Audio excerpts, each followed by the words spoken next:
I had to pose for that live shot because they always take the thumbnail when I least expect it, so I'm not ready. So we're going to go ahead and kick it off the way we do every Friday. So I want to thank you for being here.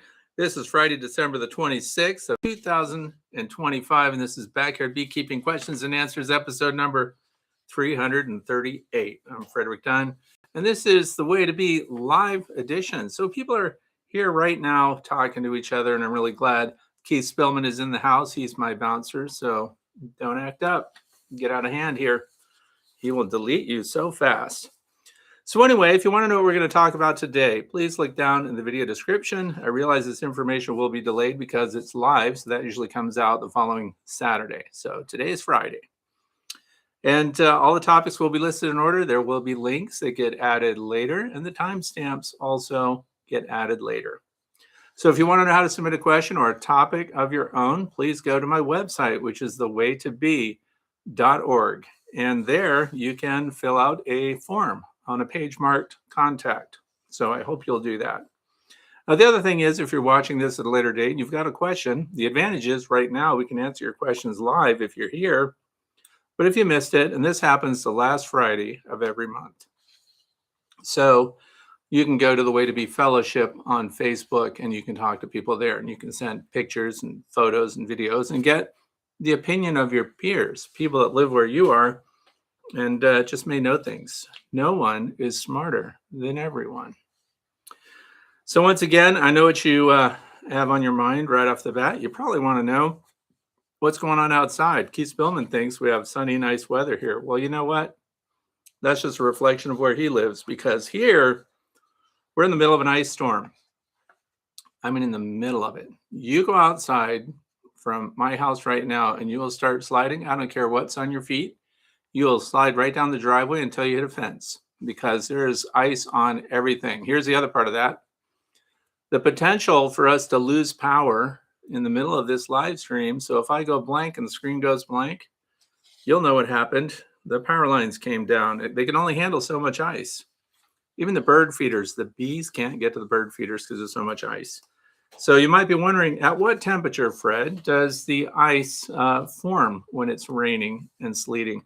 Well, right now it's 28.9 degrees Fahrenheit, which is minus 1.7 Celsius. Perfect conditions for rain to turn to sleet, to turn to ice, to cover everything up and ruin your day. So the other thing is, along with that, what's the wind? What's the wind got to do with it? Well, 6.3 miles per hour. I don't know, you want to know kilometers. So that's 110.1 kilometers. I almost said 101, and we would know that's not true. And then we get these really cool wind gusts that cause the icicles that are at angles with a consistent wind. 22 mile per hour wind gusts, and that's 35.4 kilometers per hour. And I know some of you are sitting out there on the water, you're sailors, and you're wondering what the knots are for that. So today, because it's the day after Christmas, I'm going to do it. 6.3 miles an hour is 5.4 knots. And the wind gusts at 22 miles per hour, 19.1 nautical miles per hour. So there, now you're happy about that. It's also 89% relative humidity, which I don't believe. I think it has to be higher than that because it's sleeting and raining. Okay, you know what? Nicholas Rowan, who writes in here, 78.72. Good for you. Good. I'm just glad that some of you are having the best heat wave and everything is just perfect for you. And just a heads up, if you want to put a comment in there, and if it's for me, please make sure it's in all caps. It'll get my attention, because I do look at the chat, but unless it's in all caps, I'll assume that you're just talking to one another. And for those who join us later, please pass that on. So all the topics that we're going to talk about were submitted during the past week, and we have a lot to cover, but I will stop and answer your questions because you're here. You're in the now with me. So let's just get down the list really quick. Just all these familiar names. All these people are here. If I say a name, I'll forget somebody else. So I'm just going to say hello to all of you together rather than going down the whole list. I know it's the day after Christmas, so everyone has everything they ever wanted. They're all set, perfectly happy, and now you decided to go on a live stream on a Friday when you could be shopping or doing what else? In my neck of the woods, state of Pennsylvania, northeastern part of the United States, northwestern part of the state of Pennsylvania, What started today? Well, I can tell you. Right before sunrise, we heard rifle shots going off. What kind of rifles, you might be wondering? Flintlocks, because that's the season. Day after Christmas, 26th of December, archery hunters and people with flintlocks are out there, and there's something about some late season rifle deal. This is not the time to be in the woods. Now, I've heard, and you may have too, historically, this is the most dangerous time to be in the woods, and that's because new hunters with new guns that they got at Christmas that are going out there and shooting things. You know what I found out? That's not true. This isn't the most dangerous time to be in the woods. Here's a funny part too. They don't have to wear orange to go out in the woods now with flintlock and archery season kicking off. So you can dress all in camo and everything. I have my Hawken 50 flintlock, you know, because I watched Jeremiah Johnson like probably the rest of you did. And I ran out and bought my Hawken 50 by Thompson Center. And it just sits on a rack. But they're cool to have, cool to shoot, a little bit of nostalgia. Anyway, guess what? What is the number one thing that injures hunters? I know you want to know because this is a bee discussion. What is the number one reason that hunters get injured in the woods while hunting? Anybody know? They're falling out of deer stands. Falling out of tree stands, deer stands is the number one reason that they fall. They fall out of trees. So do not loiter underneath a tree that has a hunter in it that's not very agile. I'm just letting you know. So nothing compared to stinging insects through the year. So we're going to get right into it. Very first question, since nobody else has posted one yet, all in caps. And I thank you all for being here. Oh, wait. Nicholas has something in caps. It is working for seeing you at Nabi. Okay. The North American Honeybee Expo is coming up, by the way. Hope the rest of you are going to be there soon. So I'm looking forward to seeing you. Looking forward to seeing you all. I'm sure you all will be there. And Cayman Reynolds made a huge mistake, and he's going to allow me to speak again this year. So I have a presentation. When's my presentation? The first day of the North American Honeybee Expo at 5 o'clock. You'll have to look at the schedule. Now they have this thing on their phones, which is on my phone too. And I'm sorry if you've been reaching out to me through this app that the North American Honeybee Expo has. It's on your phone for people that are going to come and see your exhibit that want to reach out and contact you and all this other stuff. I'm not good at that. I don't carry my phone around with me. And it also gives everyone all of your contact information when you use it. I'm not saying don't use it. I'm just saying I'm going to economize my personal use of it because I just don't have that kind of time. But I will see you at 5 o'clock on the first day at the North American Honeybee Expo. And as Keith says, use all caps. You have a question. We're going to jump right in. This is from Kristen Vogel. So, how far away from your hives do you set up the feeding or robbing station? So this time of year, you realize things are different all over the country. And some people, as has been pointed out to me here, here we go with, I have Gigi here saying, wish they don't have you at the same time as Randy Oliver. That's good. Most people can go and see Randy Oliver if they want to. I like the people being able to make decisions and go to all different presentations if they want. Because if you've got one, I know it's not as cool as being in a presentation. We're talking about the Honeybee Expo again. It's not as cool as being there in person. But all the presentations are available later. So you can see the videos later. It's not as cool, and I don't feel bad at all if somebody chooses to go see Randy Oliver from Scientific Beekeeping instead of me. That's perfectly fine. I don't mind. So don't expect a bunch of funny jokes from him, though. I have jokes. I have not heard Randy crack a joke. So I'm just letting you know. It just depends on what you want. You want to feel happy or you want to feel informed? It's up to you. So anyway, how far away from your hives do you set your feeding and robbing station? Some people are trying to feed their bees. Somebody wrote last week, and that's where I think where this comment came from. They were putting feed right on top of their hive so their bees would not have to go far to get to it. Your number one way to feed your bees and make sure that the colony that you are trying to target gets the resources that you're providing should be inside the hive. And the best place to put that inside the hive is right on top. In other words, cover, outer cover, inner cover, on top of the inner cover, insulated with a hole through the middle, and I hope you're feeding fondant. We also talked about dry sugar last week, and anything is better than nothing. So I hope that you do that.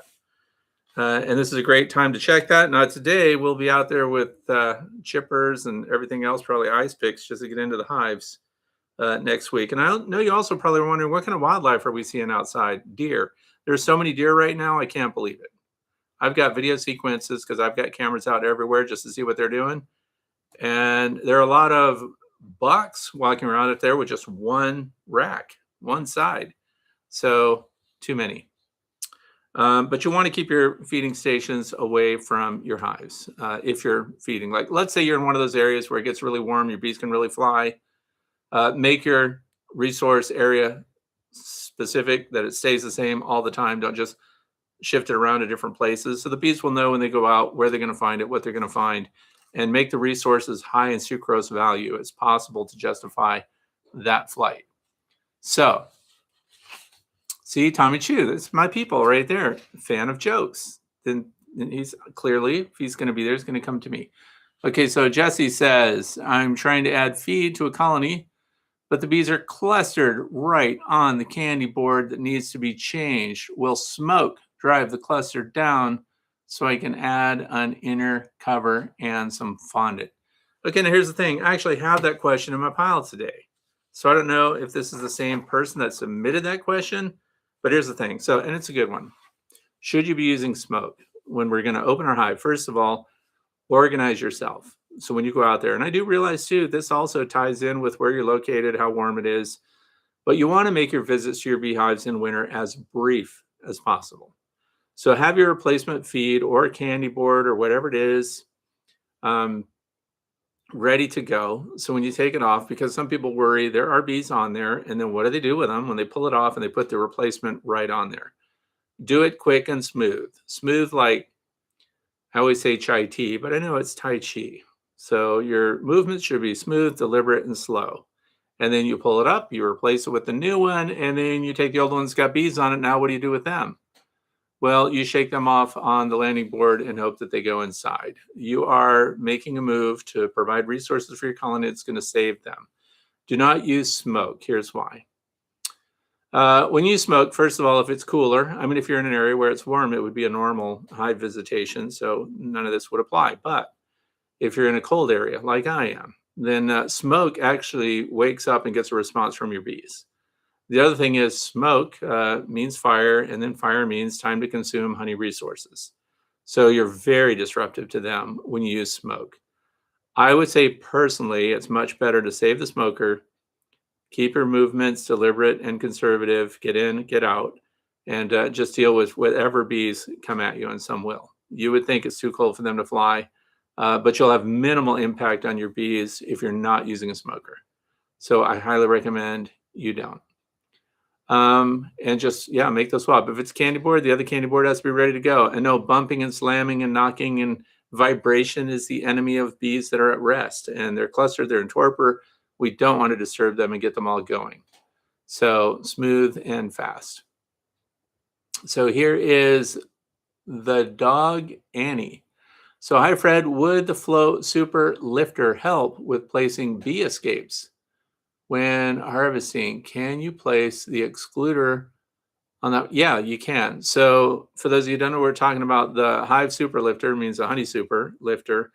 And what it does is when it latches onto your hive, the brood box, and then the super that you're trying to lift, and it can lift 2 supers at once. When you tilt that back, there's a lift off when it does the tilt back. So it does create a space. So you could add or remove a queen excluder. You could add or remove an escape board. So it's very easy to do, and it does create the space, and it does facilitate that. So that's a really good question, and it does work. And if you want to see what that is, you don't know what we're talking about, you can go to my YouTube channel, or you can just type Frederick Dunn Hive Super Lifter. And I do a step-by-step demo of how to set it up. So here we go. This is Devin Hudson. It says, do you have experience doing demery method with a long hive? Sub question. Please comment on using a Queen Pheromone to suppress the need for swarm cells in separated brood when demery method. Okay, the demery method, by the way, was just published in a bee journal article, and it took off, and a lot of people want to use it. I consider this an advanced manipulation method. And the reason is because you're going to have to get into your hives. And not only that, you need a double brood box that are both deep. So because you're going to be moving frames from your brood area, this is looking way ahead into spring. You're going to move brood out of the area where they're building up, and you're going to move it above a queen excluder and make sure your queen's not on it.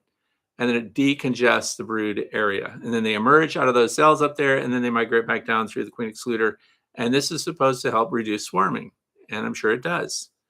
But you need to actively check for swarm cells at the time that you're doing it, and you need to make sure and keep up with it. Now, the horizontal hive, the long Langstroth hive, you can put a frame size, which is just like a follower board in the hive, which is how we control the size of it, right? So you have your follower board that marks the end of the hive. So if you've got 15 frames in there, it's at the 15th frame position. If you create a follower board that has a queen excluder in it, then you set that close to the brood area. And now the Demarest method is kicking in. You'll pull the brood out without the queen on it, and you'll put it on the opposite side. In fact, you could put a couple frames of honey and stuff between that even. So farther down the line, there's the other brood. You need enough of that brood with enough workers with it, nurse bees in particular. If you're moving open brood, which I don't recommend, but if you did, make sure you bring plenty of nurse bees with it, because we're dividing their resources when you do that. Nurse bees need to attend to open brood. If we can just pull capped brood, you're way ahead because they don't need resources, they just need warmth. And we put those back there, and you have decongested the area. You're supposed to put replacement frames up there that have drawn comb. That's important, so the queen has space to lay. And I will say, I don't personally practice that. So it's just another method that you can use. If you want to try it out, there's nothing wrong with it at all. So let's go back up here. The Demarest, we'll move on from that. Oh yeah, the Queen Pheromone. So to suppress the need for swarm cells, let me tell you what works with the Queen Pheromone, because Temp Queen is what it's called, and it's sold at Better Bee, probably among other places. And it's a queen mandibular pheromone, QMP. Sometimes you'll see it that way.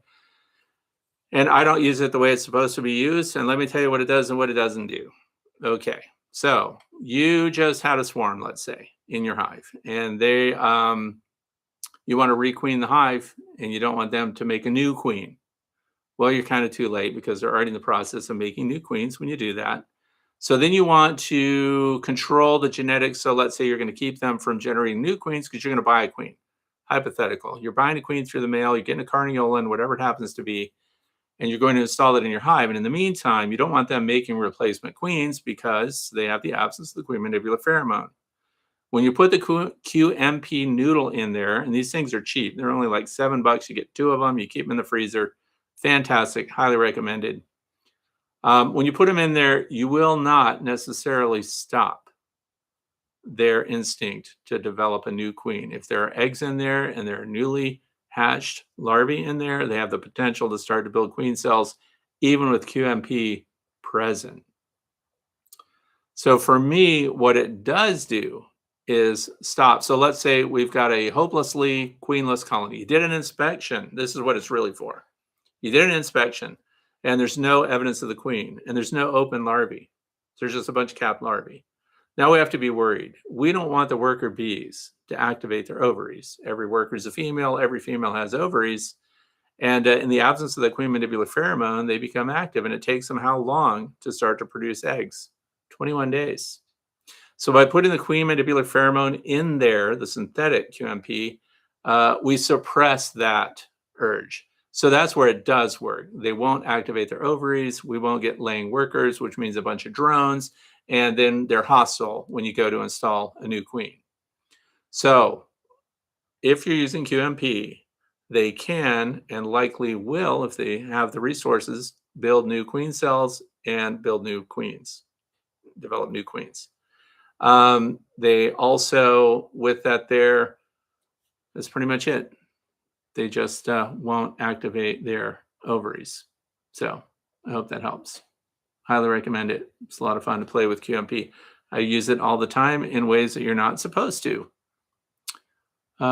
Jess Connolly in Northeast PA. What? Right in my own neck of the woods. My daughter lives, the supervisor whose hive tool is still here, lives in that same town. So he's selling honey right now. I hope he's going door to door in the ice and snow. So this is from Beekeeper Carmine. Hi, Fred. One of my colonies are showing brown feces on top of their Hive Alive fondant and top bars of the double deep condensing hive. Oops, I moved it. I checked the bottom and it's airtight and the bottom board is clear. So that's dysentery. It doesn't always happen because of nosema, for example, which is something actually that Hive Alive is supposed to help with. So this is ironic. I would want to identify what the brown feces are. Do we know for sure it's coming from the bees? Let's think again. Where is this at? It's in my colony showing brown feces on top of their Hive Alive fondant. See, if it's on the fondant, the bees shouldn't even have access to that. On top of the bars of a double deep of a condensing hive. I don't know what to tell you. Just keep the nutrition going and hope that by spring, hope they get cleansing flight days and they can get out. So that's my other question. Are they having cleansing flight temperatures where they could actually get out? Because bees, if they can, will defecate outside the hive. You'll even see it on the front of a hive when they've got dysentery. So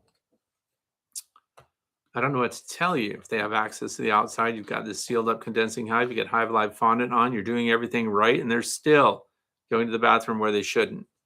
That's the best I can tell you. Clean the bottom board, make sure the entrance, make there's no water and stuff built up in the bottom, and keep an eye on that colony. But there's nothing that we would do specifically for that colony. So this is from Woodland Apiary. It says, can you discuss winter brood in Northwest PA? Is there always brood in winter? Just a small amount? Are they fat-bodied bees? Do they emerge in winter? So yes, there's always brood.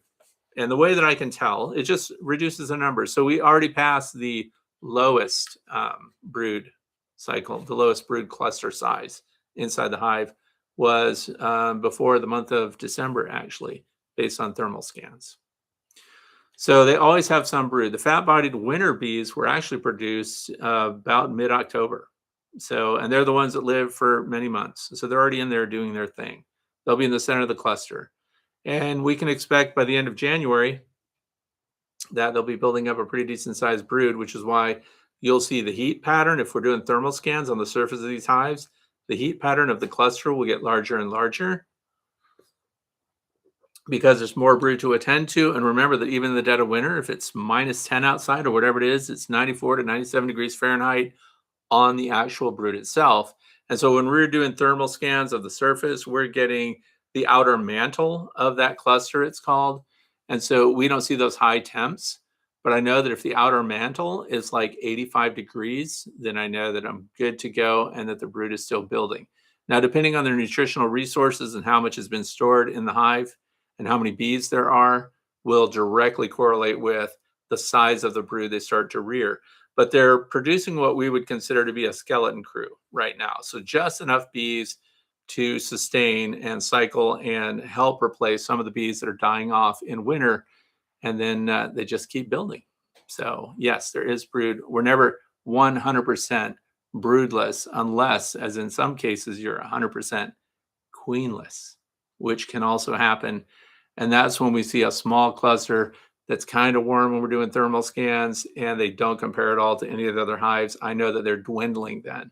Because a colony that's without a queen, that can't reproduce, that can't continue their brood through winter, just end up getting smaller in number, and you'll see the temperatures cool down, and you can just tell they're just going to dwindle until you have nothing left in the colony. When you replace old dark comb, the frames are also getting dark. Should you also replace them? Okay, so this is from Den B7181.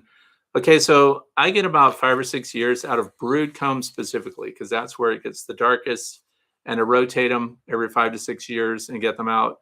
Would I pull the frames themselves and get rid of those too? I don't. And so here's why. Those old frames, if they're in great shape, and maybe I've had one wooden frame since 2006 actually come apart because I'm careful about the way I handle them. So I keep them around until they're not functional. Because when we cut out old comb and throw it away, or you push out the old plastic foundation, let's be honest, sometimes I do not keep the old. If it's a plastic foundation, usually it's acorn. Um, if I have to punch that out and it's got old brood comb, I don't even try to clean it up. It's such a hassle. So I do scrape it out, and then I just install a new foundation in it, or I put it in as a foundationless piece. And they do draw some of that old beeswax. It's collected all over the old wooden frames. But you'll also notice that those wooden frames look really good. They seal them up with propolis. There's almost no bare wood left on them anymore. They've really covered it. And I think that's really good. So I keep those. I don't throw them away. I throw away a frame when it physically can't do the job I need it to do. But the comb, definitely. And some people may be wondering, why are we throwing out this old comb?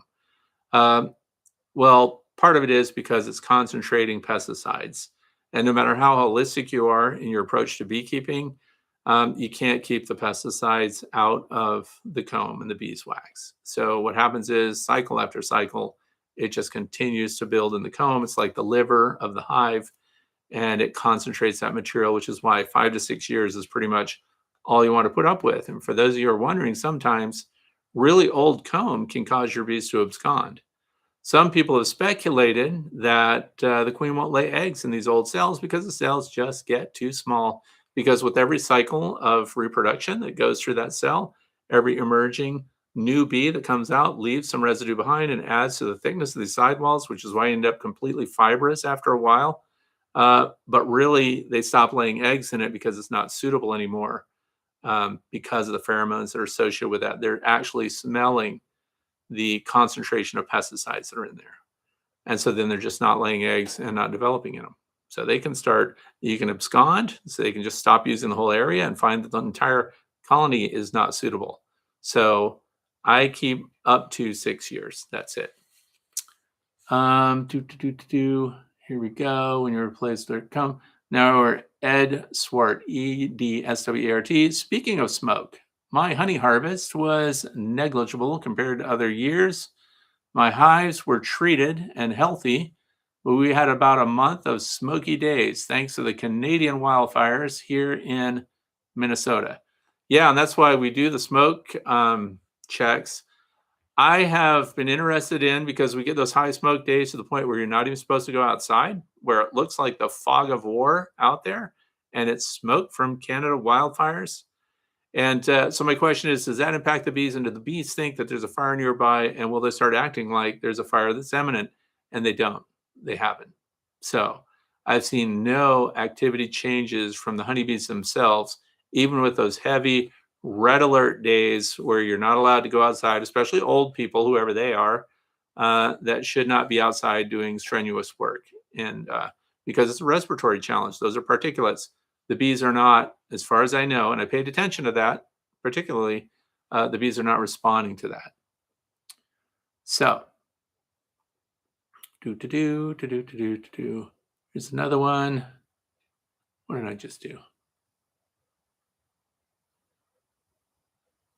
How well does your thermal scan work on insulated hives like the Apame? And this is from Gigi, who's in California. Anyway, not well. If I went out there when it's 35 degrees. Now, for those of you who don't know, the Apame hives are insulated. They're plastic hive with polystyrene sandwiched in between the plastic. Very durable plastic, by the way. I have a bunch of them. And I go out when it's 10 degrees, 12 degrees. Now, there's a drawback to that. I can see proof of life. So even the Apame and the insulated lay-ins hives that have sheep's wool and everything in them, every insulated hive has a heat signature when it gets that cold outside. So I can see that they're alive. I don't see anything else. The other thing is, I learned about my Fleer Pro, which costs a pile of dollars. Can't handle the cold weather. So when you get out there, I have maybe 4 minutes to work with it, and then it shuts down. I have to put it in my pocket. And now I have to wrap it with hand warmers, hot hands, those little chemical pocket heaters just to keep it going. But on a very, very cold night, you can go out there and definitely see proof of life. You won't see necessarily how big the cluster is as well as you can with some of the other hives. I'll tell you another part of that when you're doing thermal scans on your beehives, something I do not like. And Premier was really good about this. I don't know if you know about the Premier company. They do the propolis hives that are roughened up on the interior so you can get propolis on them. I asked them to please send me hives that do not have handholds cut into them. And it's ironic because that's one of the things they brag about with their design is that they have these really big handholds so you can grip them with your thick gloves. And I don't like them because when you do thermal scans, look at the hot spots where the handles are. And so I would like to see personally all the hives not have hive handle cutouts in them. And I just can put cleats on them. You can just screw on a couple of 1x2s and grab onto that if you want to. So that's way better in my opinion because now we've added thickness to it. I can't say that there's a big impact in the thermal loss of a colony like that. But the handholds just glow. They are thin material. You only had 3/4 of an inch of wood to begin with, and they cut the handhold in. What do we have then? You know, 1/4 inch, 3/8. I don't know how thick it is, but I would like to see handholds go away and we could add cleats. I think we should be adding thickness for where we grip them. What else do we have? Thermal scan. Next is Elizabeth from temps in the 70s for several days, Central Missouri. My bird feeders are swarmed with bees. I put out pollen patty, which they ate, and have gone through 2 gallons of 2-to-1 Hive Alive syrup. Other suggestions? Well, the bird feeders, here's the other thing. This is how intelligent our honeybees are. I don't know what we're feeding in the bird feeders, but since Elizabeth is here, maybe she can tell us. The black oil sunflower seeds are all we put in our bird feeders. We do have suet. And the bees will fly in and roll around in the dust from the black oil sunflower seeds and come out with their little legs like they're getting pollen from a flower. Zero nutritional value there. I even looked into this because I wanted to find out the companies that are processing the seed. Are they also processing other plant parts? Is there any chance there's real pollen or some of the protein that's in there? And there isn't. It's just dust. So our bees are definitely failing the nutrition test on that one. So as far as 2-to-1 Hive Alive syrup, any other suggestions? I would ditch the Hive Alive syrup and go with the fondant patties. It slows them down, gives them a very concentrated resource of what they need.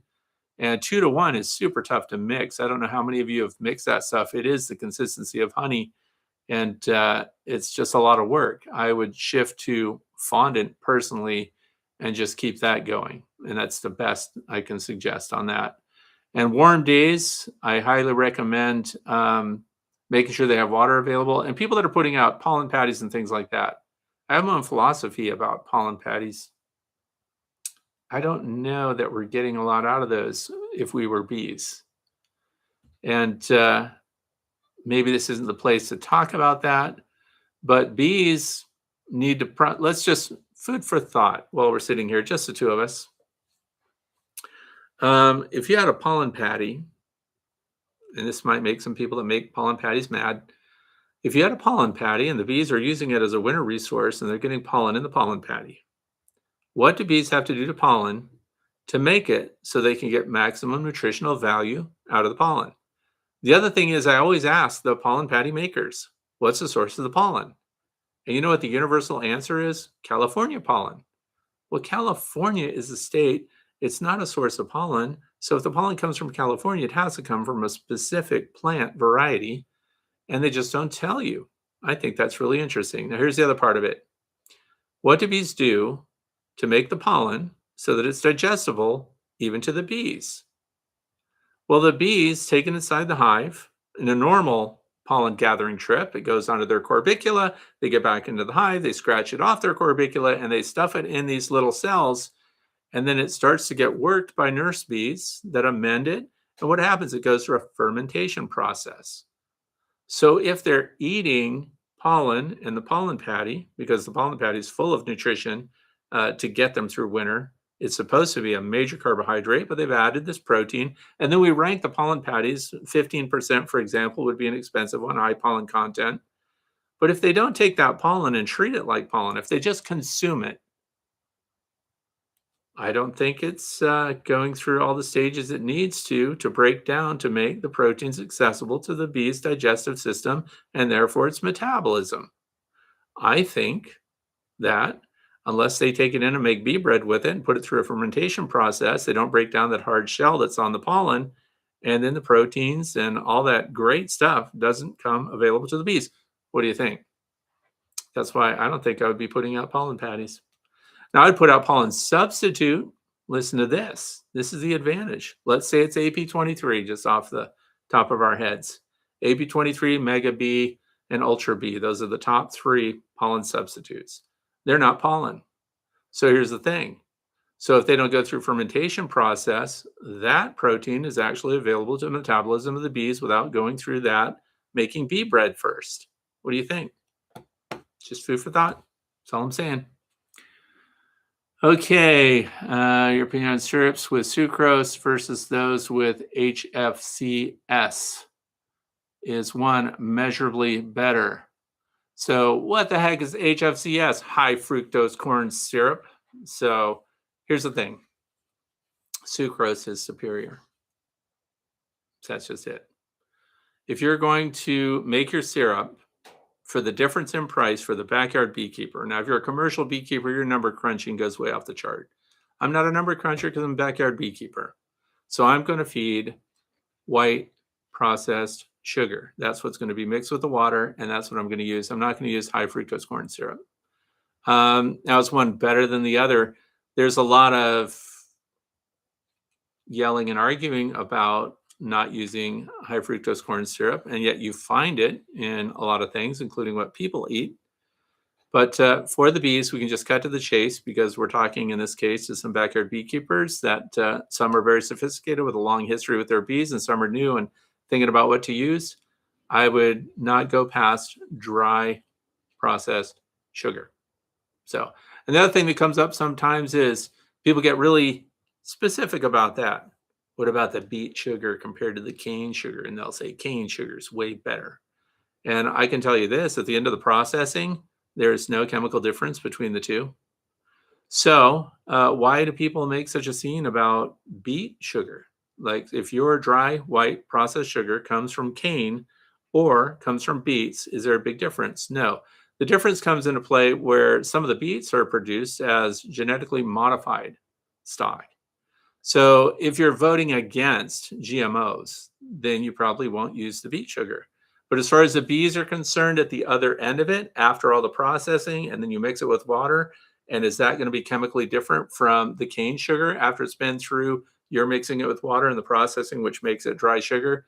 No, there's no detectable difference. So it's just a vote for how it's being farmed and whether or not chemicals are being used to do that. And remember that these are emergency resources and supplemental resources also. So measurably better from the bees' point of view. I can't say. I can just say that I don't vote for high fructose corn syrup when I have sugar already, if I need it. So this is Elizabeth says, I have a fondant patty on the hives with syrup at separate site with water and the patty.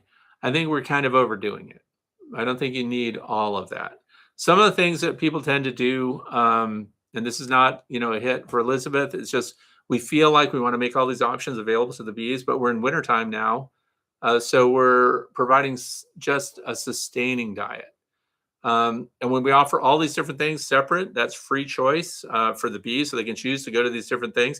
It's not the end of the world, but it's unnecessary because I don't think you'll see a significant or measurable advantage to providing all those different options.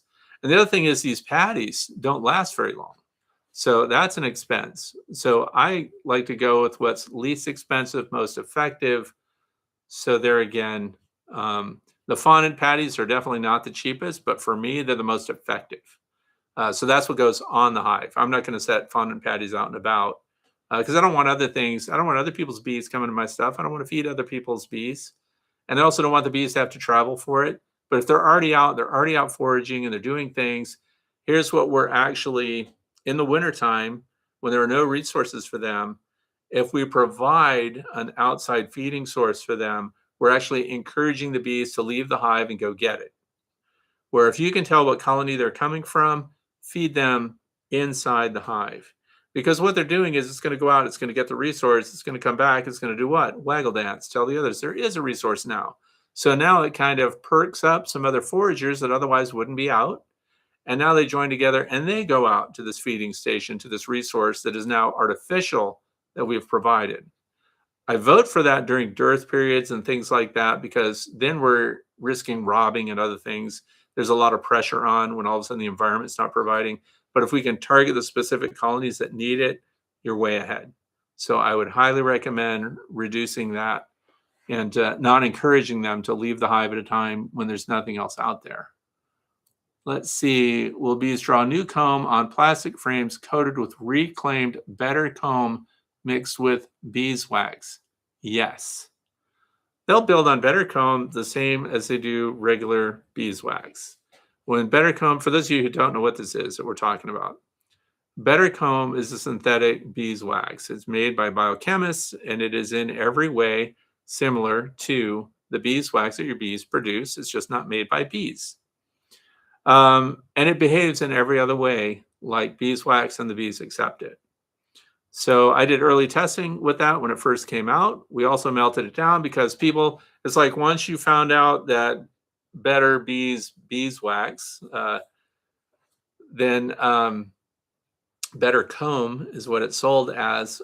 Once you say that this is not a problem with it, then the people that want there to be a problem say, yeah, well, okay, then what if they make candles out of it? Then the candles don't burn as well. Beeswax candles are healthy for you, was what one of the next claims was.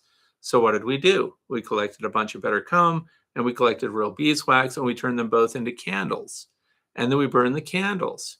And the BetterComb candles burned cleaner and longer than the regular beeswax candles.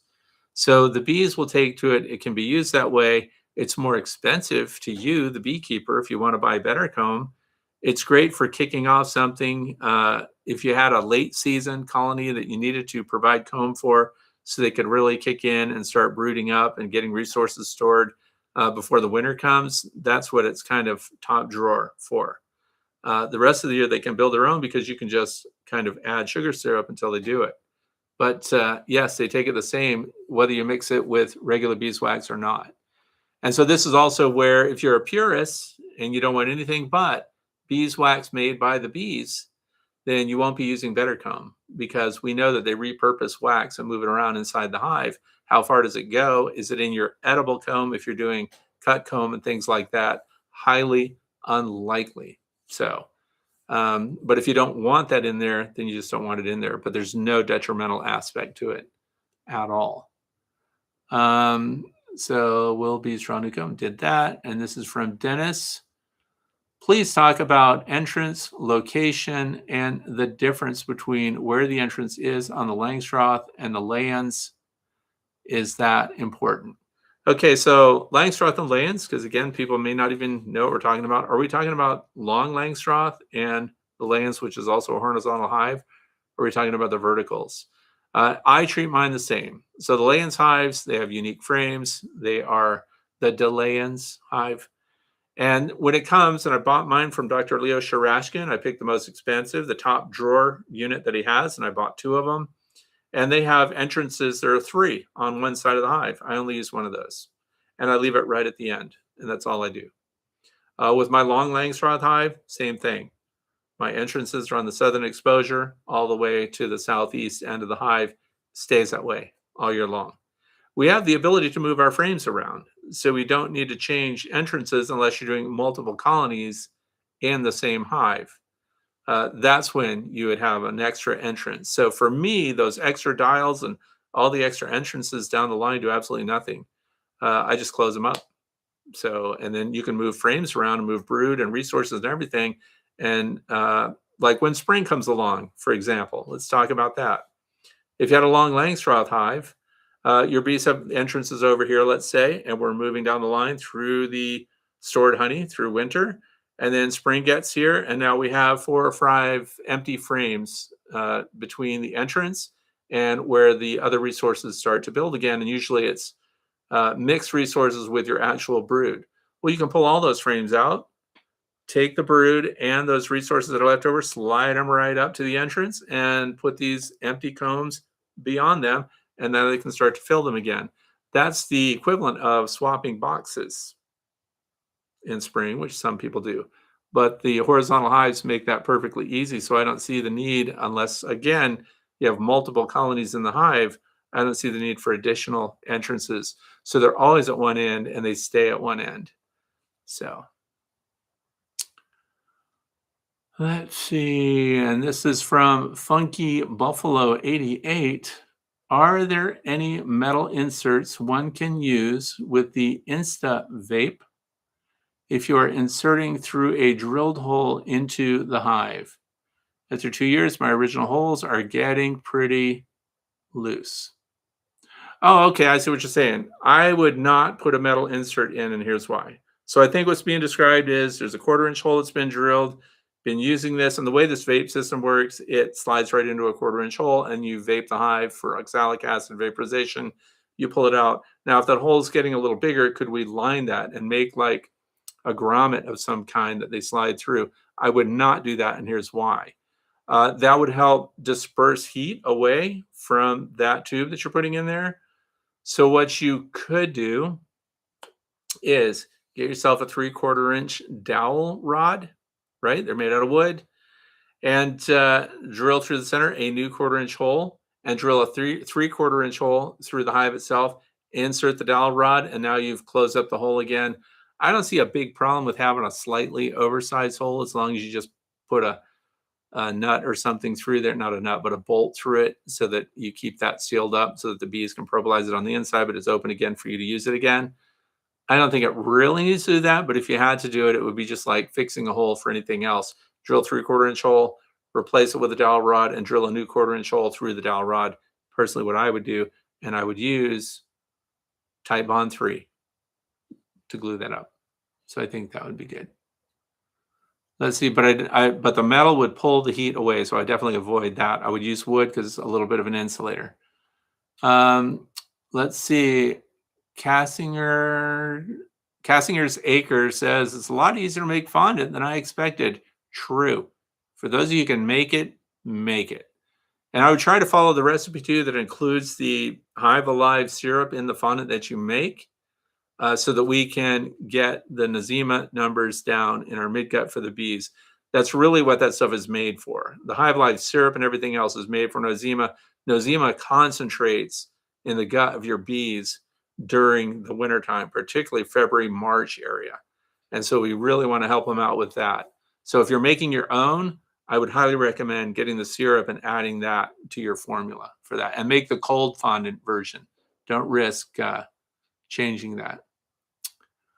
Going to reach out to a candy company to make a video for Hives for Heroes fondant video. That's cool. And Hives for Heroes, great organization, by the way. If you've never heard of them, for those that are listening or watching right now, Hives for Heroes is a great way for you to support an organization that helps veterans that are suffering from PTSD, and helps give them a hobby, get them involved in something that gives them something to look forward to and interact with bees, which are way friendlier than people, and highly support that organization. And I think it's great to do that. Here is one Fast Freddy. Is it true that you must plant flowers 150 feet away or more from your hives, or the bees will not go to them for nectar and pollen? An experienced beekeeper told me this, never sees bees nearby. Okay. I don't want to step on the toes of what someone else has said. However, bees are opportunistic, and you do not have to plant 150 feet away or more from your hives. The bees will go after resources right next to the hive. I do a lot of photography and cinema work of bees in macro and everything else. And as you get closer to the apiary, you get more bees per blossom, per plant. So, for example, we have comfrey that's found nowhere else on my property other than 15 feet from an apiary that I have here. And they're all over it. Honeybees go to resources right next to them. So I would have to say, just based on the fact that we find the bees on everything, everywhere, that I don't think that's the case. So easy to prove, easy to find out. Dandelions, in other words, based on that, let's just follow that theory a little bit. Look at dandelions that are 20 feet from your colony. Are there bees on it in spring? Sure are. How about the clover? Yep, all over it.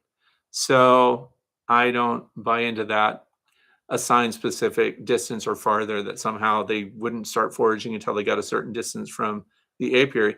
Logically, that just doesn't make sense. Economically, it's a terrible practice. The other thing you would say, let's take this for an example while we're on a roll here. Let's take the 150-foot thing. When beekeepers go to almond pollination, to the almond groves, they would then, if that were true, have to keep their hives 150 feet away from the almonds that they're going to pollinate, but they're not. They're right in there.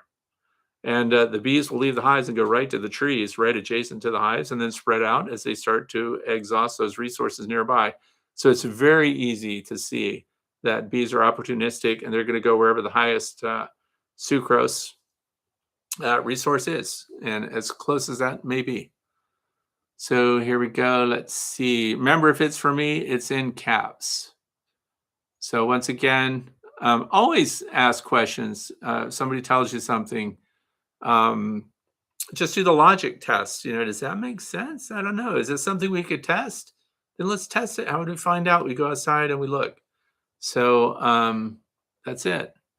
We just question everything. And if people kind of get light on, or that's the way we always did it. When I was on active duty, we heard that a lot. So we've always done that. We've done that longer than, and they like to put you in your place because you've only been here so long and we've been doing this long before, blah, blah, blah. Well, ask questions anyway. Just figure it out and see if that holds true. So this is, I can't even say it, Bee Rouse Parish. Anyway, any thoughts about how to integrate the new suppressant Norroa into an IPM calendar? There's a lot in that. Norroa, Norroa. Okay, so that's something that a lot of people are talking about. And by the way, at the Honeybee Expo, I'm going to interview those people heavy. So here's the thing. IPM, by the way, if you don't like acronyms, it's Integrated Pest Management. So it's all the things that we do to control pests collectively in your beehive. And so this Norroa is getting a lot of attention. In fact, I had a question about it today in here, which I guess we can go right into it. Wait, let me find that question. Somebody wanted to know. So what happens is Norroa is being sold right now by Man Lake. There's pushback on this. And I think that people don't understand how it works, what it is, how effective it is. And the thing is, it is RTU. And that is something that you're going to hear a lot. Ready to use treatment for your bees. No mixing, no PPE, so no personal protective equipment. You put this in a little packet. So what it is, and I'm not going to use all the acronyms that go with it because people get alarmed and they go, that's DNA alteration. That's genetically modifying everything. It is not. It isn't. It's not the same. What this is, Norroa will not impact your bees, not impact your queen, not impact the genetics, not impact the drones, and only impact the varroa destructor mites that feed on the honeybees that have consumed this resource. And they sell these packets, and you get 2. And there are 2 packets per brood box that you use. So it's not cheap stuff. I'll bet you're wondering what it costs. $22 to treat a single brood box with it. It's also the equivalent of extended release. And by that, I mean the extended release happens because the bees consume it, it's in their bodies. While it's in the bees' bodies, the varroa destructor mites feed on the nurse bees.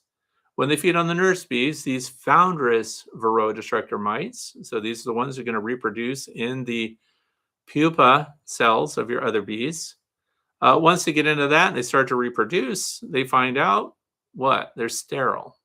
So these foundress mites get into the pupa phase with your bees and start to feed on the pupa, and they feed on your drone pupa in spring when you're building up drones, and they cannot reproduce. So the same number of foundress mites come out as went in.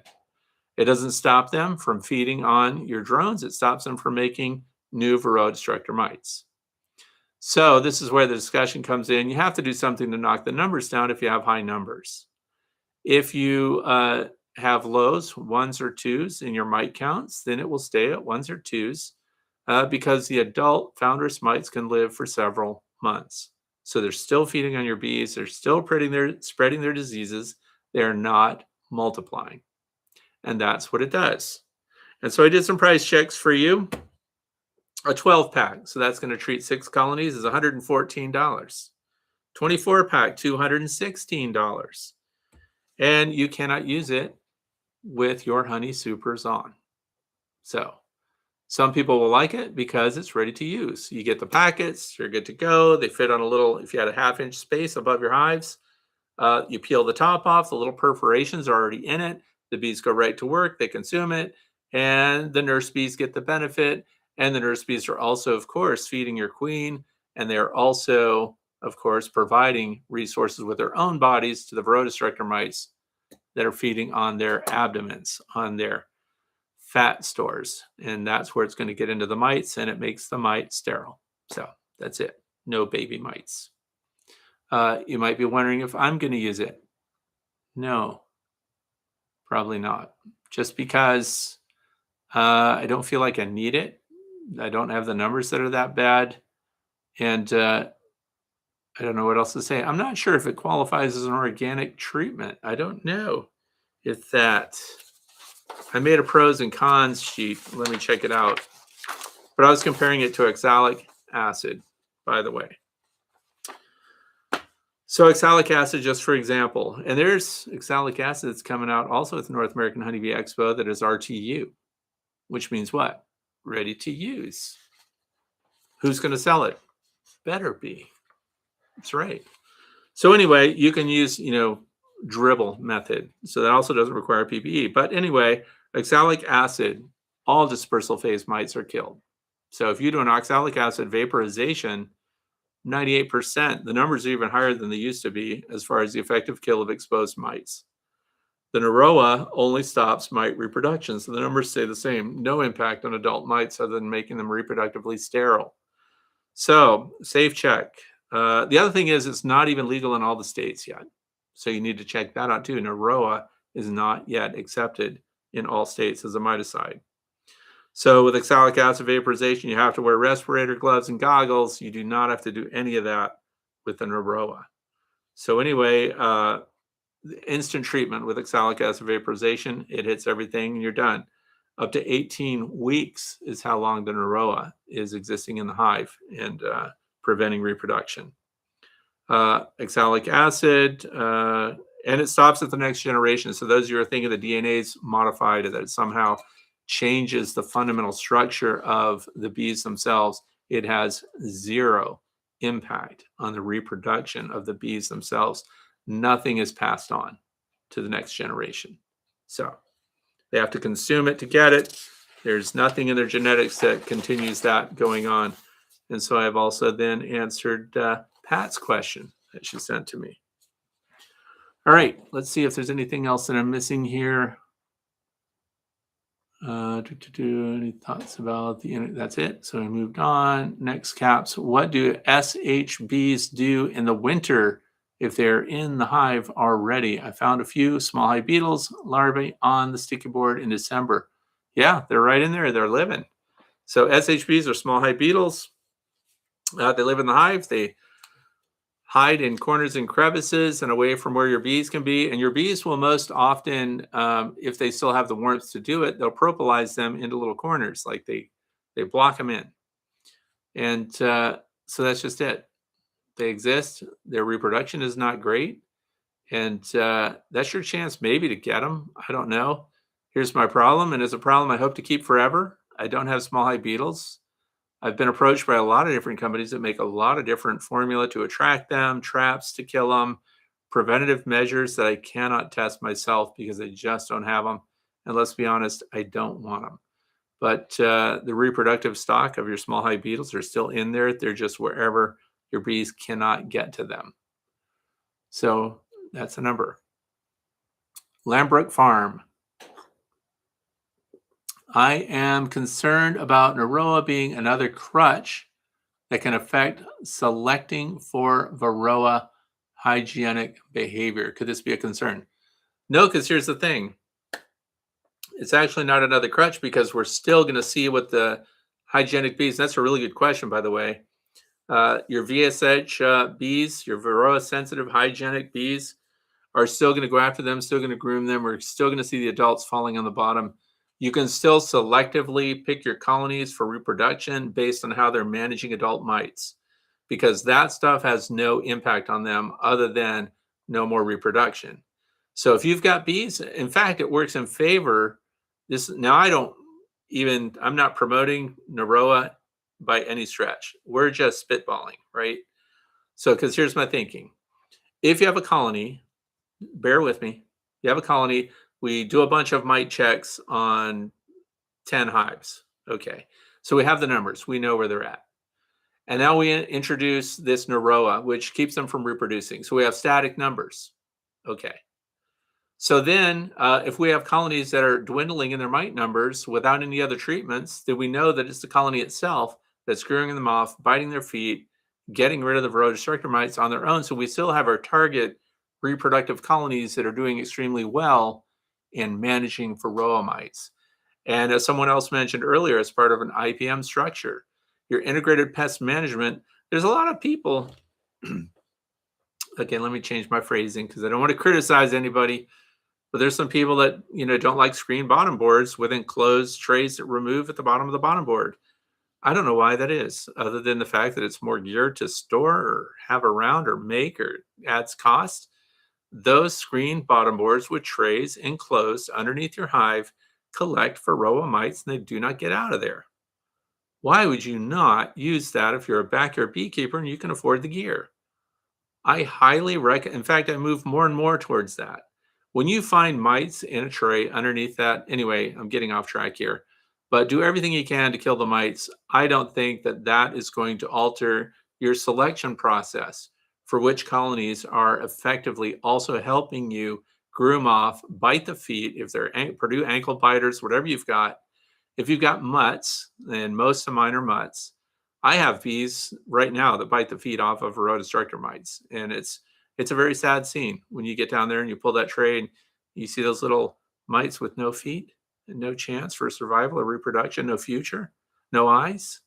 I mean, it's rough. You can still find the colonies that are actively engaging with and removing mites. So there you go. So I don't think it's a crutch. The question is, do you really need it? See, I don't know if you need it.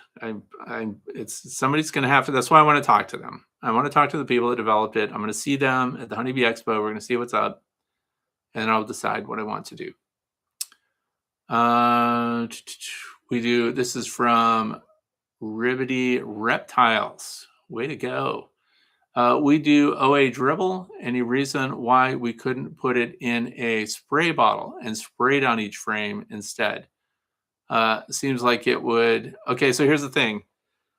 That is a very good question. And the reason you don't want to put it in a spray bottle is you have to deliver a metered dosage.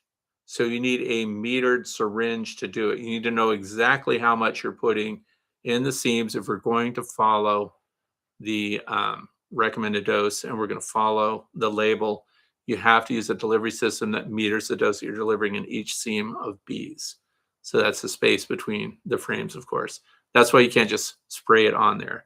Now, there is an oxalic acid method where I think there's some drenching, but the dribble is the approved method and has to be metered. So I have to stop with that and just say that there. And then the next one here, Steve Hunt, it says, where can we get a hold of any of the studies they have done on the Norroa, especially the studies on how the bees may transfer it to the reproductive organs of the flowers they visit? That's an interesting question.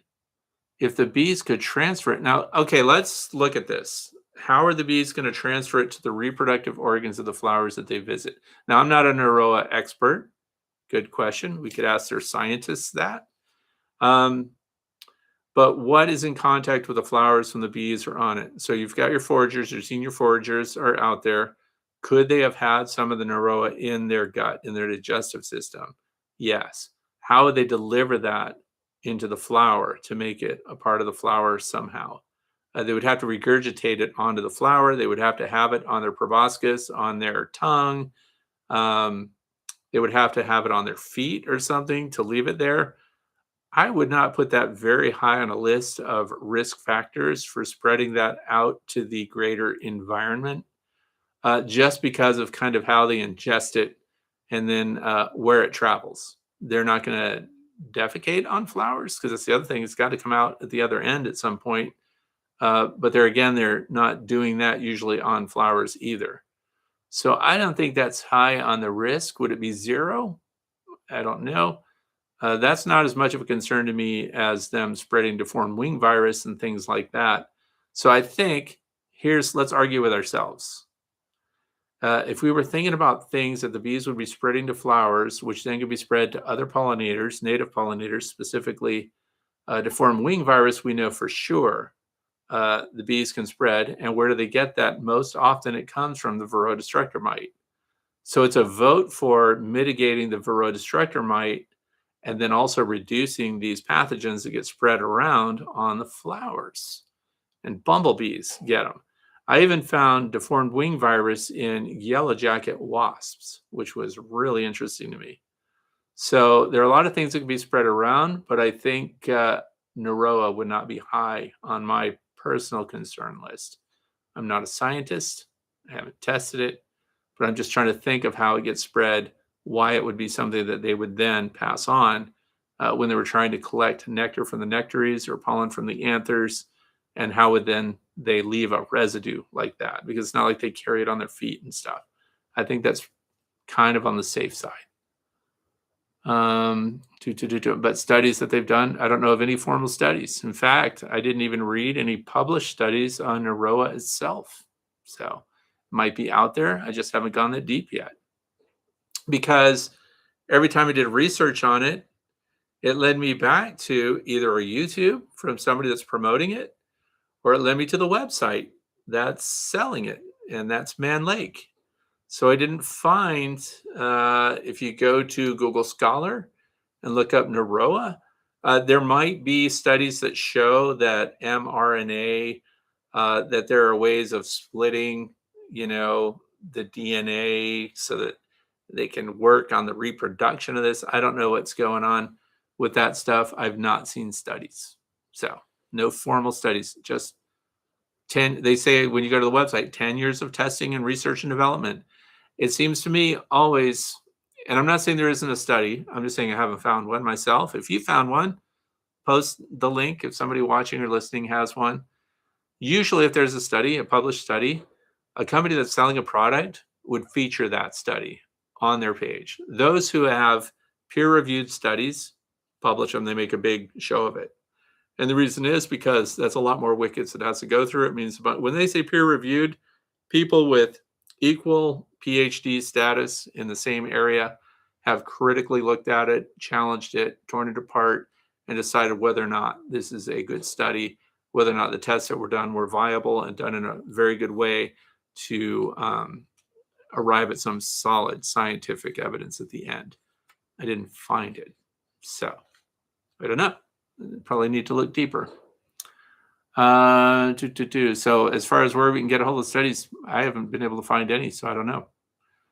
Just to let you know, my wife got me the Way to Be Academy coffee cup and shirt for Christmas. Love them. That's from DenB7181.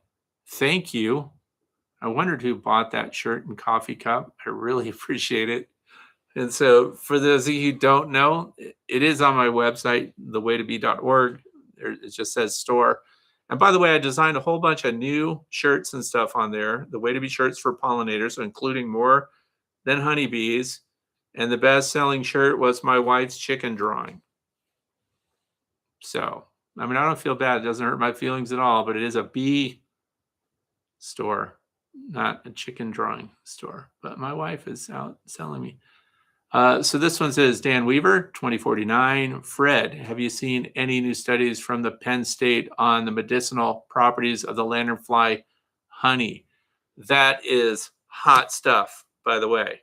And Dr. Robin Underwood, I even had dinner with Oztuk Farhat, who does the research down at Texas State on the medicinal properties of honey and the honeydew honey from the spotted lanternfly, which we are ground zero for the spotted lanternfly, mostly to the eastern part of the state of Pennsylvania.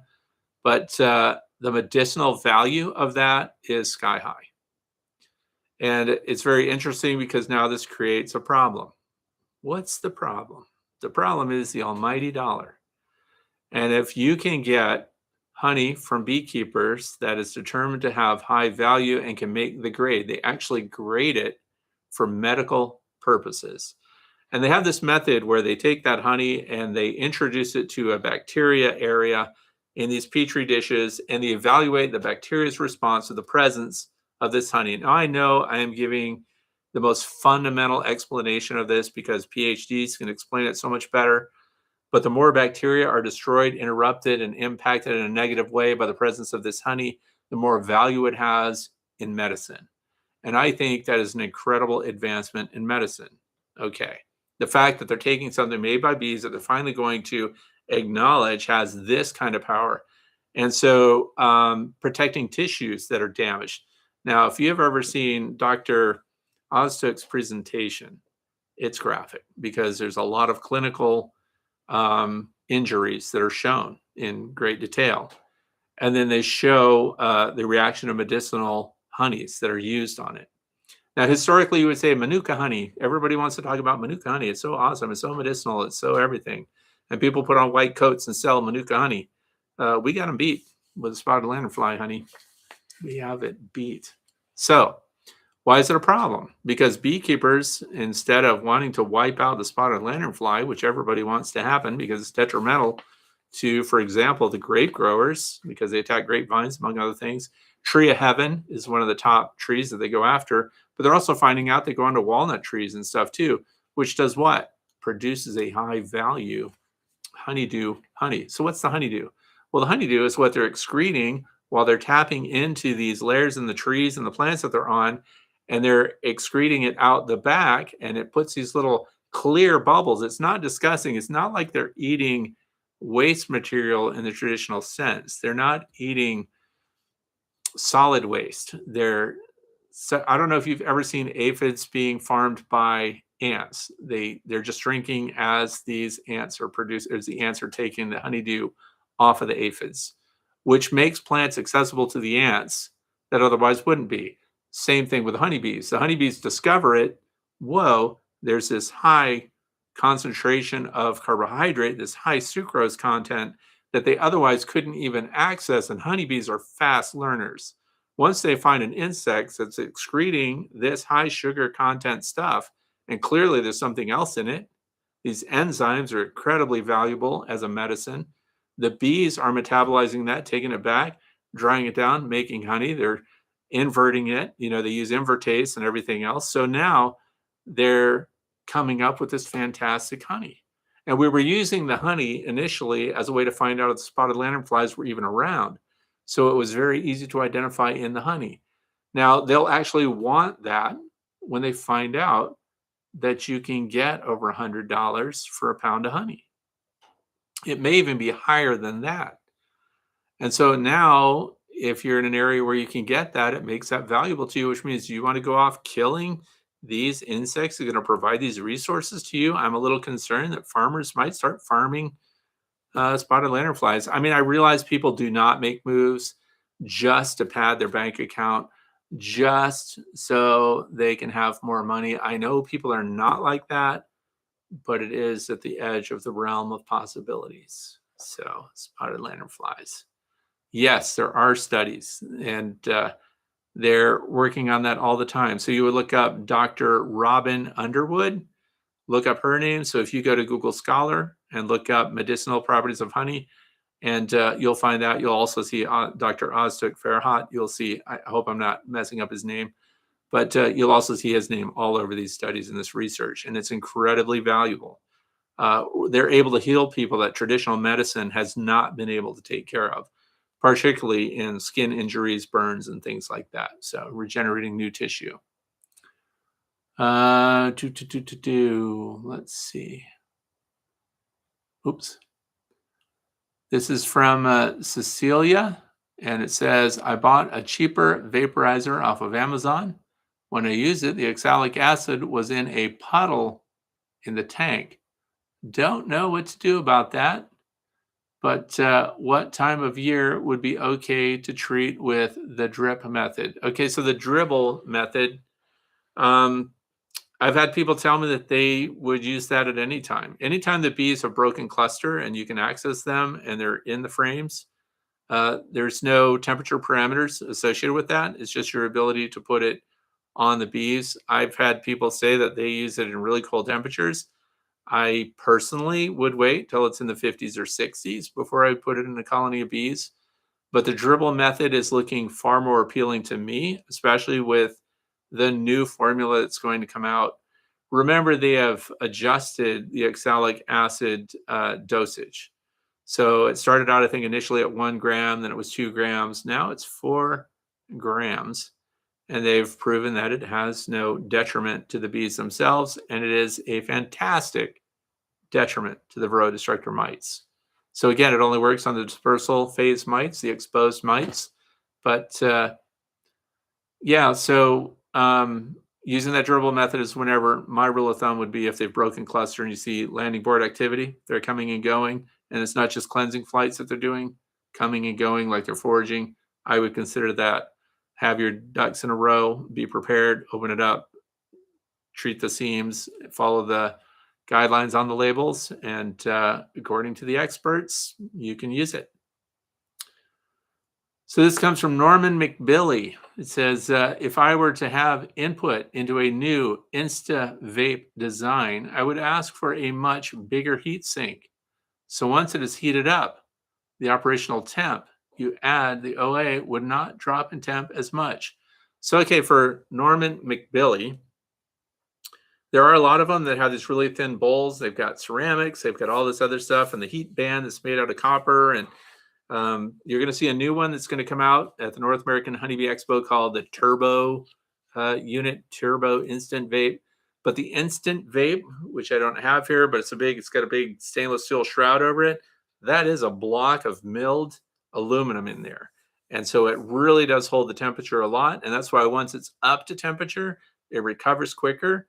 It drops less when you're delivering your oxalic acid vapor, and draws less power from your batteries because of that residual. So those that have the smaller, thinner materials on them, they heat up quicker. But of course, then they have to spike when they get cooled down as they vapor off. So they sublimate, and then that draws on the battery to charge it up again.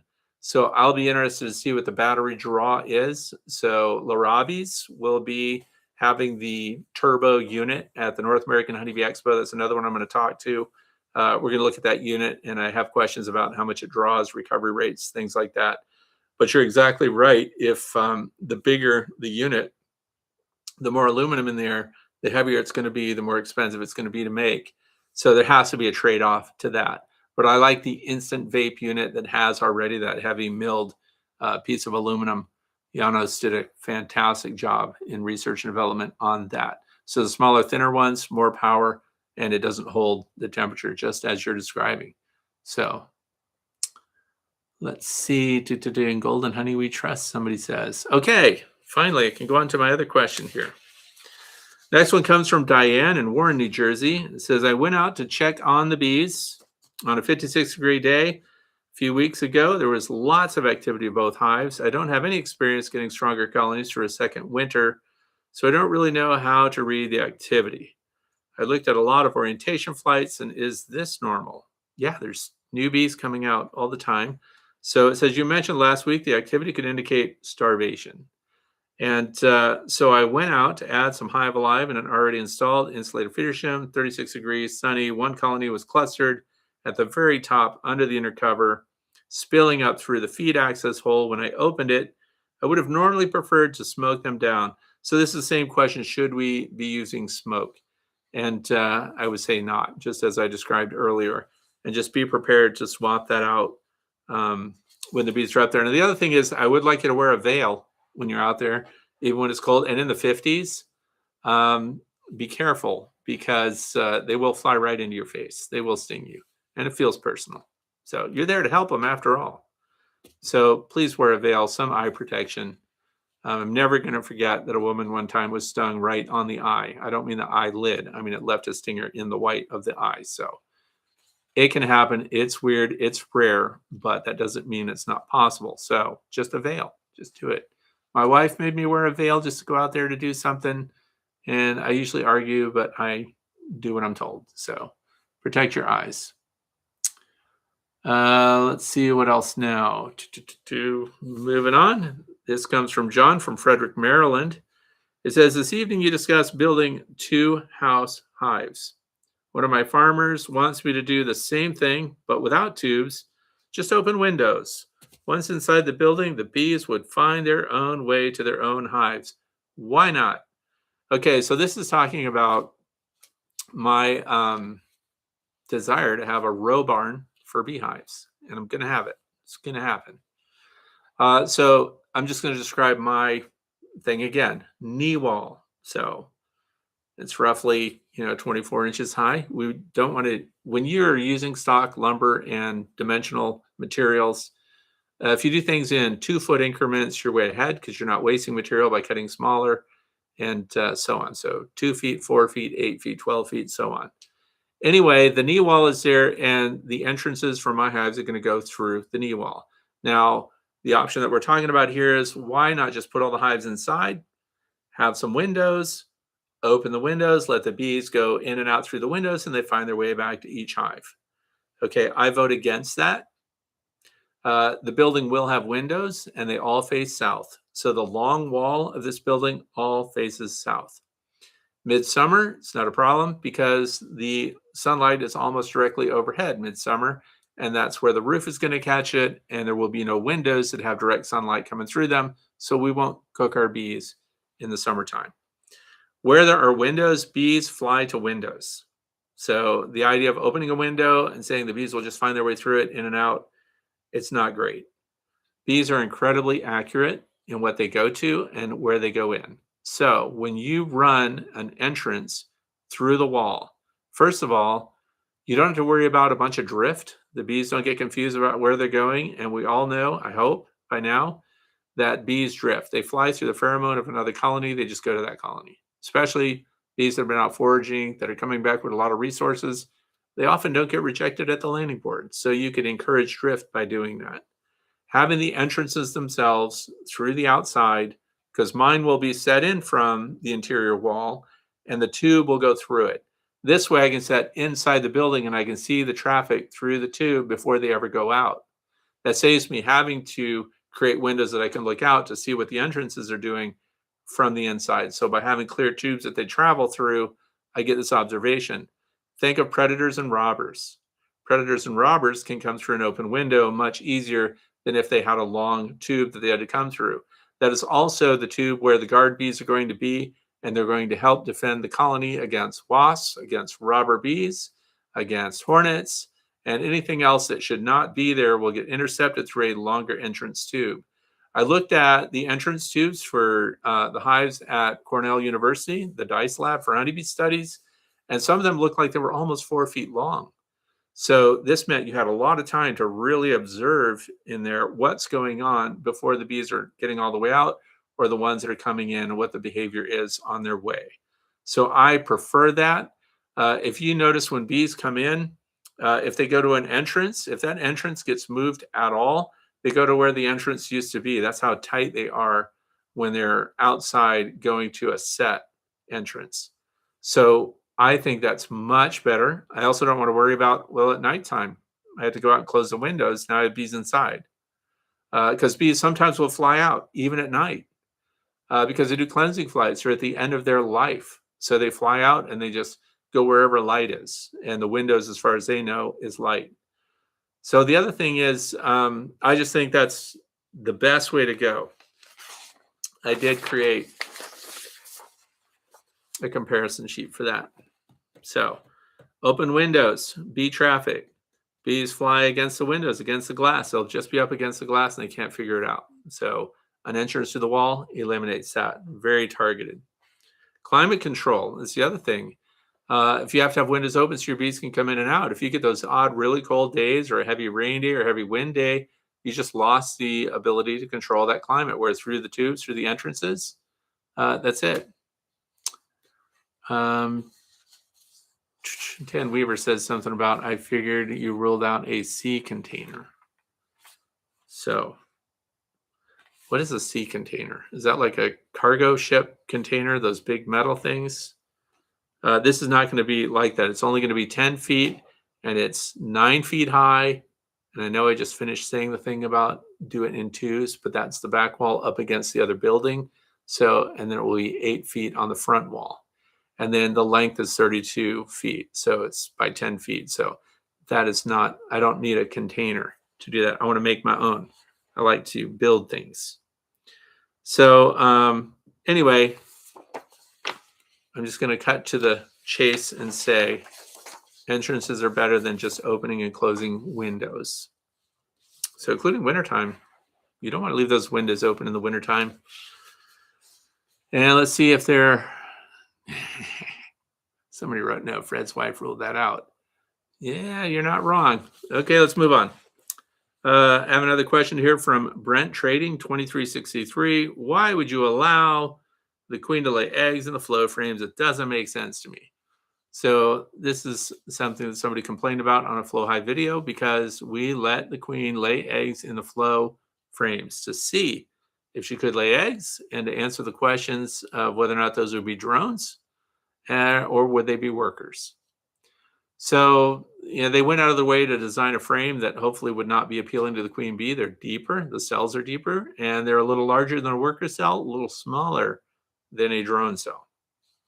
So I have to test it. I have to ask questions, just like I suggested earlier. Challenge things, check it out. So I let the queen lay eggs in there. Did I ruin the flow frames by letting the queen lay eggs in there and waiting to see what emerges from the cells? No, because then all we do is put the queen down below, put a queen excluder above, let them emerge from the cells, and then they go their happy way down through the queen excluder. And all we did was answer a question. Could she lay eggs in there? Yes. Would she? Yes, she did. Would they be workers or drones? Yes, workers and drones. So it's good for everything. So that's it. Glenn Perkins says, Fred, quick question. What size entrance hole do you have on your observation hives? They're different sizes. So the 1 inch hole is optimum. I have it all the way up to 1.5 inches in diameter. So the 1 inch holes have proven to be, to me, the best. Not only that, there's a reason for that. I clean them in the wintertime with a vacuum. So if you have a narrow hole and I put a vacuum on it from the outside, it sucks it clear. If I have a larger diameter hole, I don't think it improved ventilation better. The colonies did not demonstrate that one, for example, produced more honey quicker, dried their honey faster, had less condensation on the glass or more condensation on the glass. So the 1 inch diameter hole for the entrance was adequate. And also it's easier for them to defend and things like that. So if I were building it new, and I will be, the 1 inch diameter holes are going to be pretty standard. Now there's more to it than that if you have to do risers. So I'll add that right now if we're talking about it. If you do an observation hive inside, this is kind of fun. The entrance hole could be 1 inch, but then you do your 90-degree elbow, and now you have a riser because let's say it either the entrance is high and comes down, or you're inside and you want it to rise and then go into another hive inside. If you make those risers, the 3 inch diameter clear, translucent plexiglass stuff, they don't climb up it, they fly up it. So it's pretty funny. Some bees will follow, they walk up it, but they get to that opening and they fly up and then they go through the smaller opening. So there are some fun dynamics going on in there and how the bees travel a space, and they don't build any comb or anything in there because they're not yet inside the hive, and that's where they'll do it. So really interesting stuff. But yeah, so that answers the whole question. And this question comes from Lori, Columbia City, Indiana. Plan on adding a second hive this spring. What should I be doing to prepare for this in the next 60 to 90 days? I'd like to get my bees from a local beekeeper.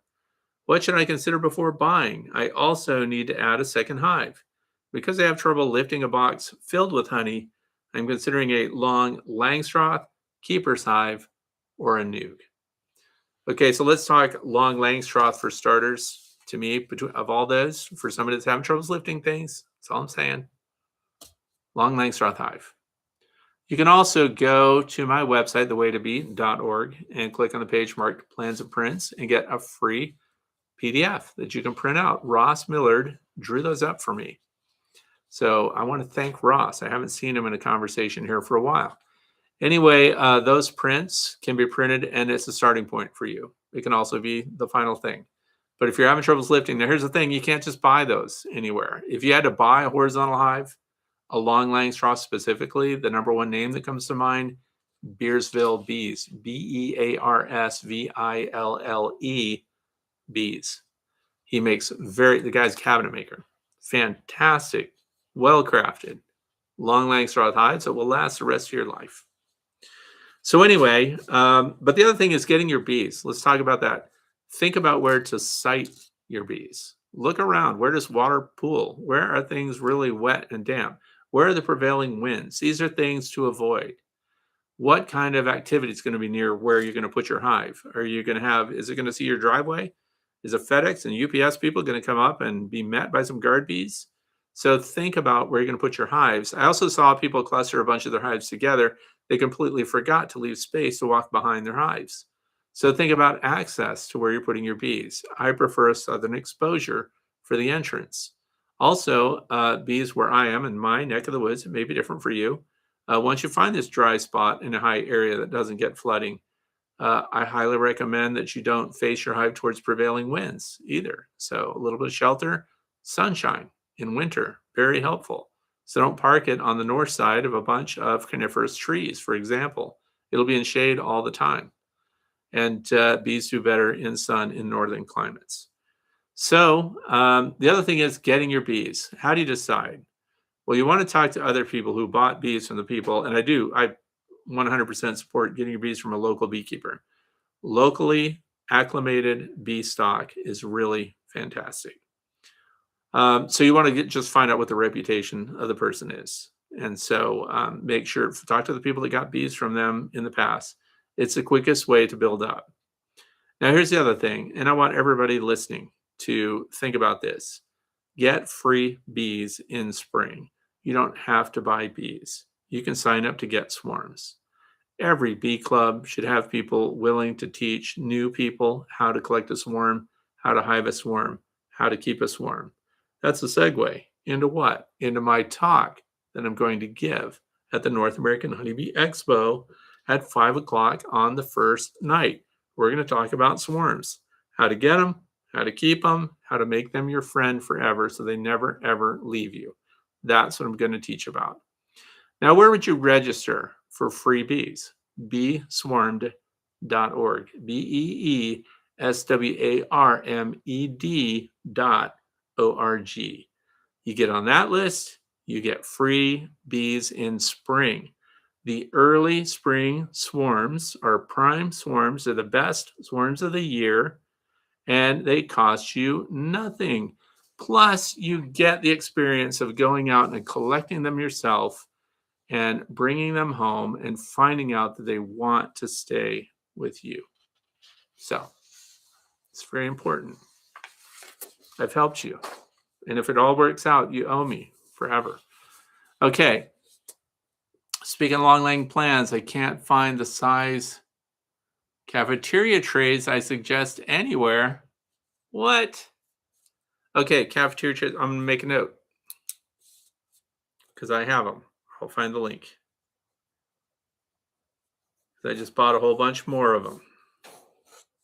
Cafeteria trays, link, long Langstroth. It works underneath all the standard Langstroth hives. For those of you who care enough about your bees, you can provide number 8 screen at the bottom of your hive with an enclosed base underneath that.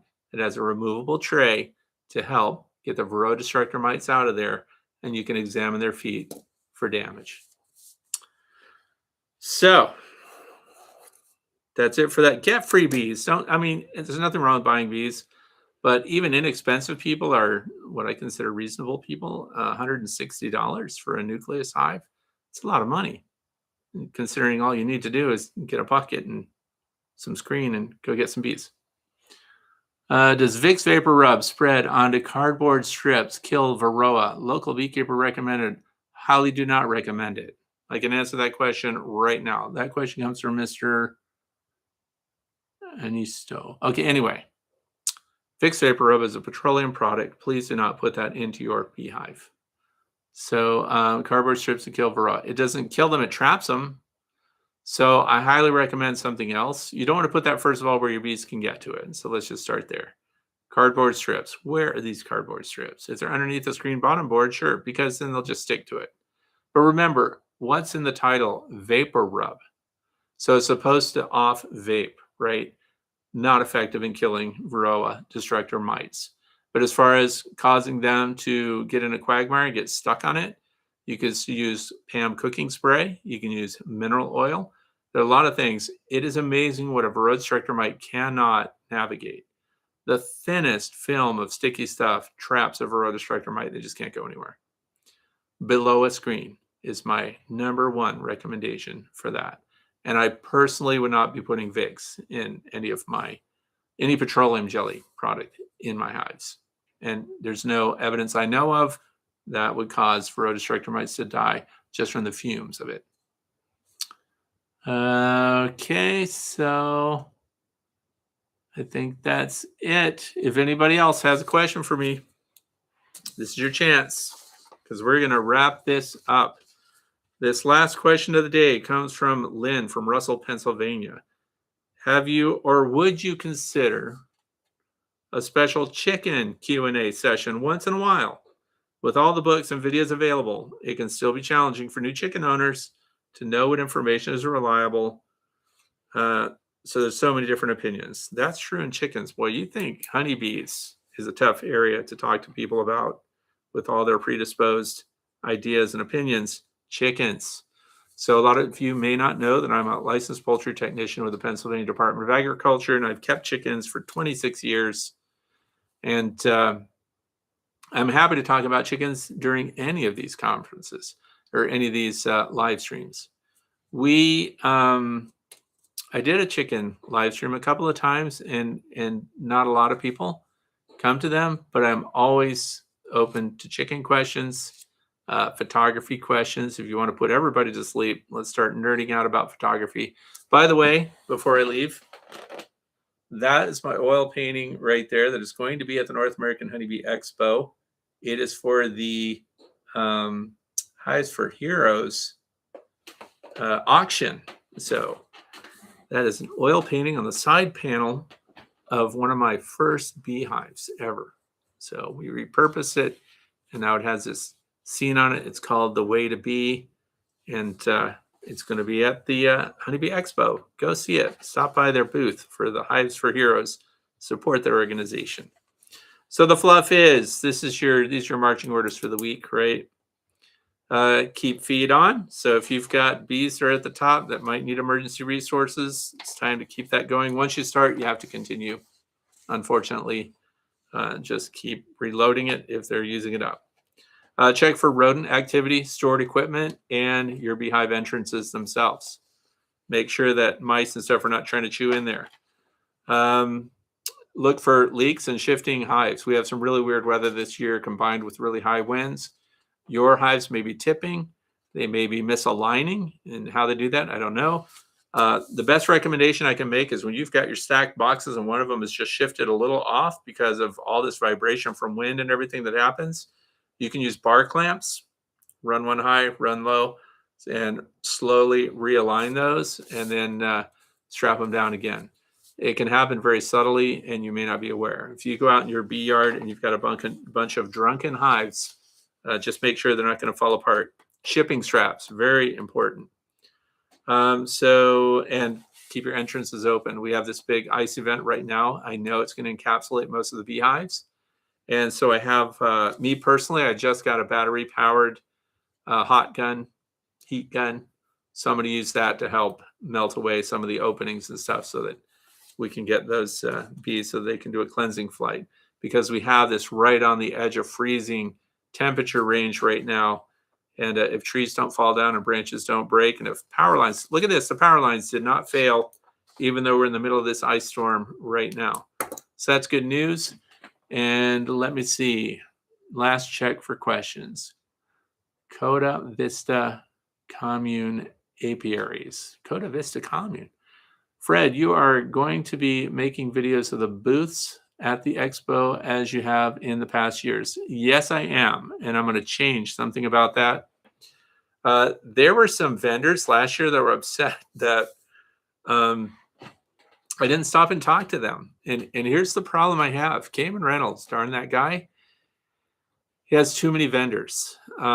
So what I'm doing this year is I have people coming with me.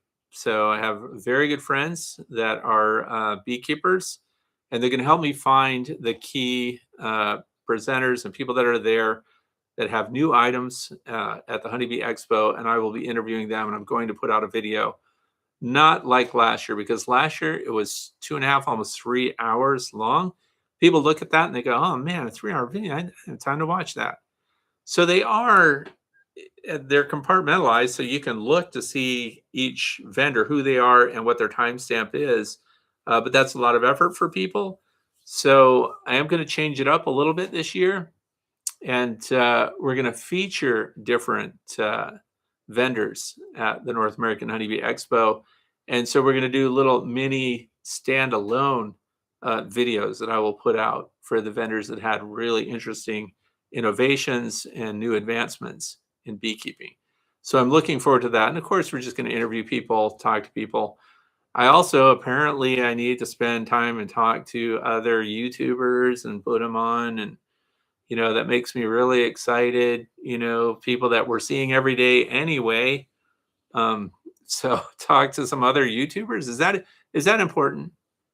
Do you want to hear from other YouTubers? Like, should we talk to them and include them on the way to be? I don't know. So, and it says here, Wingrove says, check for the new smoker. Oh, I'm gonna, because there's other vape systems that are out there. There's new smokers. We're gonna check all that out. So Vince says no. No what? Vince, no what? So Tom says, hey, Fred, we still haven't had a frost yet. My bees are flying at 45 degrees. This is highly unusual. I actually don't like that. The bees flying out when there's nothing for them to get. It's not good. Now I like what Dan Weaver says. Just be you, Fred. Is that the Dan Weaver from Bee Weaver Apiaries in Texas? Or is this another Bee Weaver? So that's it. Well, I'm definitely going to talk to Keith Spillman. By the way, Keith Spillman, you should all thank Keith. He's my sponsor for the North American Honeybee Expo. So I don't know. He's not just my bouncer. He is the guy. Dan Weaver says no, he's not the one. So that would have been funny if it was the Dan Weaver from, you know what I'm saying, Bee Weaver. Okay, so that's it. We're going to wrap it up. I'll give you 30 seconds to say goodbye to each other, and we're out of here. I want to thank you for being here, spending your time with me the day after Christmas. And I hope that you're all eating leftovers and watching some good streaming stuff on whatever happens on TV. And I'm going to see you in a week. And then that will be the last one that we have, I think. What happens in a week? It'll be the new year, and it'll just be before we head out for the North American Honeybee Expo. So thanks a lot for being here and also for watching my videos overall. Have a fantastic new year. That's what I'm going to do.